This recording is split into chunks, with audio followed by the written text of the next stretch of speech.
আমি যতদিন ধরে কেক বানাচ্ছি তার মধ্যে কিন্তু আমি অনেক কেক বানিয়েছি, কিন্তু এই ডিজাইনের কেকটা কিন্তু আমি একবারও বানাইনি। আজকে প্রথমবারের মতন আমি এই ডিজাইনের কেকটা বানাতে চলেছি। চলো আমি পুরো কেকটা কমপ্লিট করি আর তোমরাও ভিডিওটা দেখতে থাকো। আজকের কেকটা কিন্তু পুরোটাই চকলেট ফ্লেভারের ছিল। আমি কেকের চারিদিকে চকলেট ড্রিপিং করে দিলাম আর কেকের ওপরটাতে আমি চকলেট গানাশ দিয়ে পুরোটাই ভরে দিলাম। তারপর কেকের ওপর থেকে আমি কিছুটা কেক কেটে তুলে নিলাম আর সেই কাটা জায়গাটাতেই আমি ছোট্ট একটা বিয়ারের বোতল লাগিয়ে দিলাম। আর সিগারেট খেয়ে যে পাত্রটাতে ফেলে সেই পাত্রটাও আমি বানিয়েছিলাম। এই মুহূর্তে না আমার ঠিক মনে পড়ছে না যে পাত্রটার নাম কি। তোমরা যদি কেউ জেনে থাকো অবশ্যই কমেন্টে জানিও।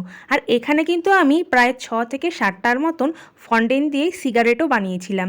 আর সিগারেটের মাথায় আমি কিছুটা চকলেট কেটে গুঁড়ো করে লাগিয়ে দিলাম। নতুন এই সিগারেট বিয়ার থিমের কেকটা তোমাদের কেমন লাগলো অবশ্যই কিন্তু কমেন্টে জানিও।